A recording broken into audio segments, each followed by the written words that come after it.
Hello जी Mahavir ji. Sir, Rajesh Kumar बोल रहा था, महावीर जी नहीं सर। जी राजेश जी बताइए, आप किसे जिम्मेदार मानते हैं? सर, इसका सबसे मोटा मोटा जिम्मेदार प्रदेश की गवर्नमेंट है, पिछली गवर्नमेंट की भाजपा पर कि जब वो जो जिम्मेदार थी, अभी ये जिम्मेदार है। आज अगर आरक्षण SC ST को प्रमोशन में आरक्षण देने को तैयार है तो गुजर को देने में कहाँ जोर आ रहा है इनको जी है। इसके लिए मोटी मोटी जिम्मेदार दोनों सरकारें, पिछली सरकार भी थी और वर्तमान सरकार भी है। हम तो आपके माध्यम से दोनों सरकारों से निवेदन करते हैं, गुजर का हक तो उसको देना चाहिए, नहीं है तो इस आरक्षण को खत्म कर देना चाहिए।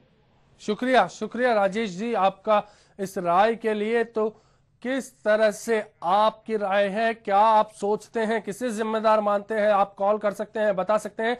राजेंद्र जी जुड़ चुके हैं, जोधपुर से फोन लाइन पर है। राजेंद्र जी आप बताएं, किसे जिम्मेदार मानते हैं आप गुर्जर आरक्षण आंदोलन के लिए?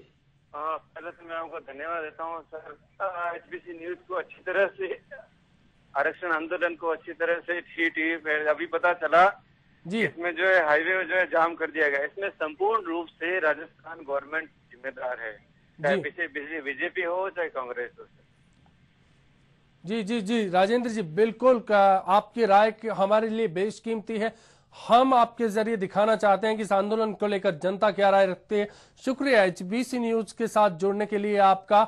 आइए अब आपको सुनाते हैं अतर सिंह भड़ाना ने क्या कहा था मंगलवार को गुर्जर आरक्षण आंदोलन को लेकर। देखिए, हमारी रणनीति स्पष्ट है, हम लोकतांत्रिक तरीके से चलेंगे, सरकार को सारे मौके देंगे, हर कदम को हम सामूहिक रूप से सोच समझ के चलेंगे, हर कदम हमारा लोकतांत्रिक होगा। लेकिन अगर सरकार ने आखिर तक असंवेदनशीलता सिखाई तो हमारा फैसला आखिर में हमें समाज को उस आंदोलन की विभीषिका में झोंकना पड़ेगा, क्योंकि आज सब कुछ करने के बाद गुर्जर वापस मुड़ नहीं सकता।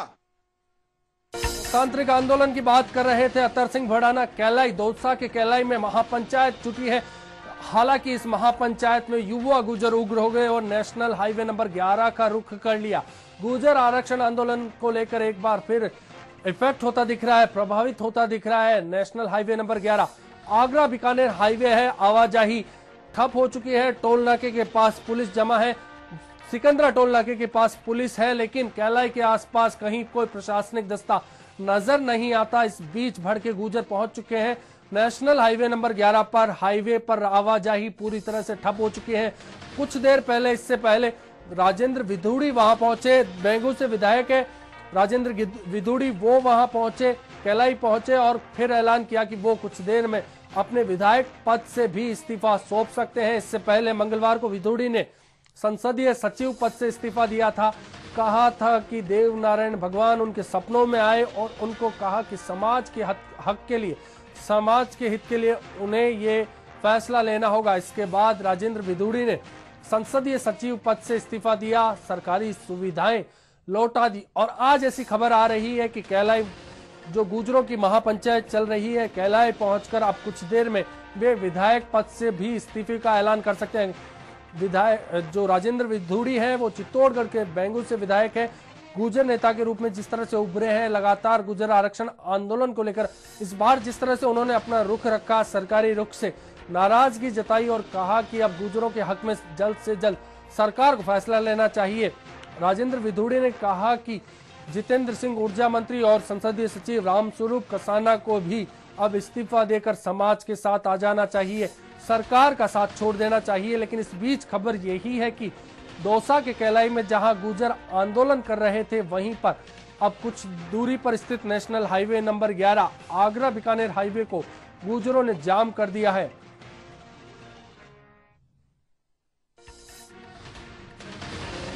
कर्नल किरोड़ी सिंह बैंसला की ओर से 31 सदस्यीय जो वार्ता दल वो जयपुर पहुंचा था, जितेंद्र सिंह से मिला। जितेंद्र सिंह ने फिर भरोसा दिलाया। उधर गुर्जर आरक्षण मामले को लेकर गठित इसरानी कमेटी ने भी कहा कि 15 दिन के अंदर अंदर फैसला हो जाएगा। लेकिन गुर्जर लगातार दो गुटों में बंट गए हैं और दोनों गुट अब आंदोलन की राह पर है।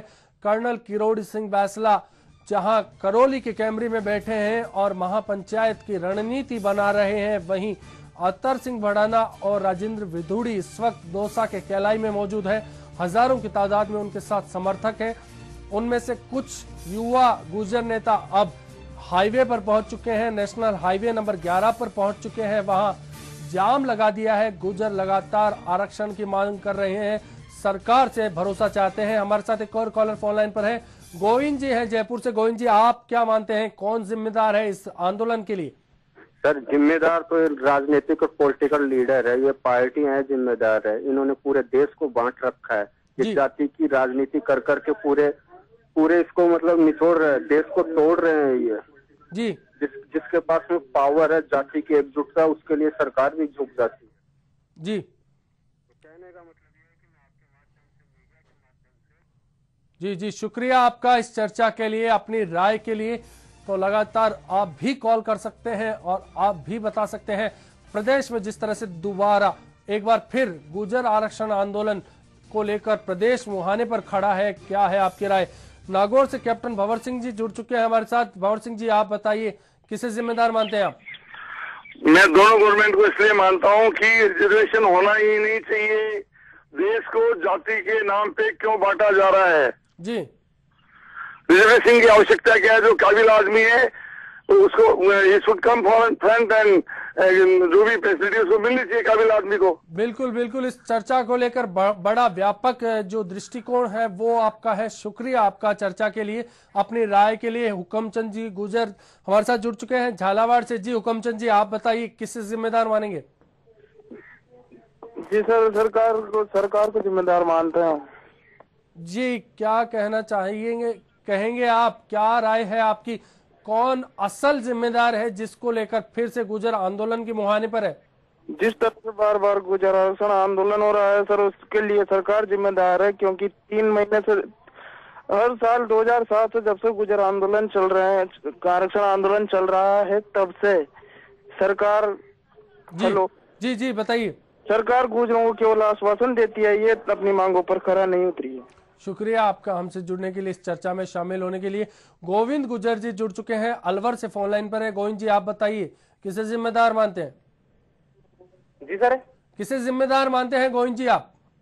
जी, मैं सरकार को जिम्मेदार मानता हूं कि सरकार मतलब गुर्जर आरक्षण लाए गए, फिर भी उनको आरक्षण नहीं दे रही है सरकार। 10 दिन 15 दिन ऐसे उनको एक बहकावे में डाल रही है सर। जी शुक्रिया गोविंद जी इस राय के लिए, हमसे बातचीत के लिए। आखिर कौन जिम्मेदार है, ये सवाल HBC न्यूज आपसे कर रहा है। जिस तरह से प्रदेश एक बार फिर से जुड़ चुका है, गुर्जर आंदोलन की मुहाने पर खड़ा है, आपकी राय का हमें इंतजार है। कोटा से हमारे साथ नीरज गुर्जर जी फोन लाइन पर है। नीरज जी, आप बताइए, किसे जिम्मेदार मानते हैं? हाँ जी सर, इसमें सरकार जिम्मेदार है सर जी। क्योंकि इनको क्या है, शुरू से ही गुर्जरों को भड़काया है, उनकी मांगे पूरी नहीं की है जी। अगर जो क्या है, ये सरकार अगर इनकी बात मान लेती शुरू से, तो इतना कुछ झेलना नहीं पड़ता सरकार को सर। जी जी शुक्रिया आपका इस राय के लिए, इस चर्चा के लिए। तो कौन जिम्मेदार है, ये बड़ा सवाल है। विजय सिंह जी जुड़ चुके हैं, बीकानेर से फोन लाइन पर है। विजय सिंह जी, आप बताइए, किसे जिम्मेदार मानते हैं? सर, ये इसमें गवर्नमेंट ही जिम्मेदार है जी। जो बीजेपी की थी वो मान लो, या कांग्रेस है, ये दोनों एक चट्टा बट्टा है जी।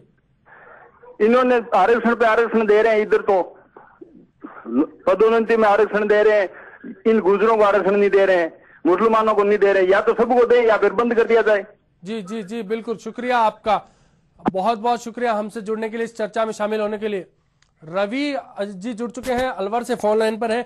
जी रवि जी, आप बताएं, किसे जिम्मेदार मानते हैं? सर, मेरा ये कहना है कि ये जो पॉलिटिकल सिस्टम है ना, ये पूरा का पूरा इसके लिए जिम्मेदार है। गुर्जरों ने या उनके नेता है जो बैंसला जी, इन्होंने कभी ये नहीं कहा हमें दे ही दें। उन्होंने ये कहा दिया आप दे सकते हैं तो दें, अन्यथा मना करें। सरकार ने वोट बैंक की नीति की खातिर इनको जिस तरह से भ्रमित किया है, उसका खामियाजा आम जनता को भुगतना पड़ा है। इसके लिए पूरी तरह से राजनीति लोग जिम्मेदार हैं। इसके लिए बैंसला जी या गुर्जर समाज या उनके नेताओं को जिम्मेदार नहीं ठहरा सकता। पूरी तरह से इसके लिए, जो चाहे वसुंधरा गवर्नमेंट रही हो या अशोक गहलोत साहब रहे हो, इसके लिए पूरी तरह राजनीतिक सिस्टम जिम्मेदार है। जी शुक्रिया हमसे जुड़ने के लिए, इस चर्चा में शामिल होने के लिए। रामेश्वर जी जुड़ चुके हैं, भरतपुर से फोन लाइन पर है। रामेश्वर जी, आप बताएं, क्या कहना चाहते हैं, किसे जिम्मेदार मानते हैं? मैं तो का फौजी आदमी होने के नाते मेरी एक रिक्वेस्ट है कंडल साहब से, इनसे कि एक तो जो है आंदोलन करें तो कोई गवर्नमेंट का नुकसान नहीं करें, जनता को परेशान नहीं करें। ये तो केंद्र सरकार जिम्मेवार है। आप देखा नहीं आपने संसद में क्या हुआ, राज्यसभा में क्या हुआ, मायावती के कहने पर उनको प्रमोशन में आरक्षण का हल कर दिया। ये सब ये जात पात सब ये सब केंद्र सरकार, ये सभी कोई पार्टी हो, मैं ये नहीं कह रहा हूँ कांग्रेस हो या बीजेपी हो, वोटों के लिए सभी करते हैं। आरक्षण तो खत्म हो जाना चाहिए। जी जी, शुक्रिया आपका जुड़ने के लिए, इस चर्चा में शामिल होने के लिए। बेगू से जुड़ चुके हैं अशोक जी, फोन लाइन पर हैं। अशोक जी, आप बताएं क्या राय रखते हैं, किसे जिम्मेदार मानते हैं आप? इसके लिए सर सरकार जिम्मेदार है जी, क्योंकि सरकार ने जो है आरक्षण का मुद्दा छेड़ के, कांग्रेस गवर्नमेंट जब से बनी है आरक्षण का मुद्दा छेड़ के 4% 5% आरक्षण की बात करके, और इन्होंने मना किया है वापस। जी जी, शुक्रिया आपका जुड़ने के लिए, इस चर्चा में शामिल होने के लिए। तो लगातार जिस तरह से दर्शकों की राय हमारे पास आ रही है, एक के बाद एक दर्शकों की राय का हमें इंतजार है। आप भी कॉल कर सकते हैं, आप भी बता सकते हैं कि आपकी क्या राय है, किसे जिम्मेदार मानते हैं जब प्रदेश एक बार फिर गुर्जर आरक्षण आंदोलन के मुहाने पर खड़ा है। तो आपकी राय का इंतजार हमें रहेगा। वक्त हो चला एक ब्रेक का, जल्द लौटेंगे।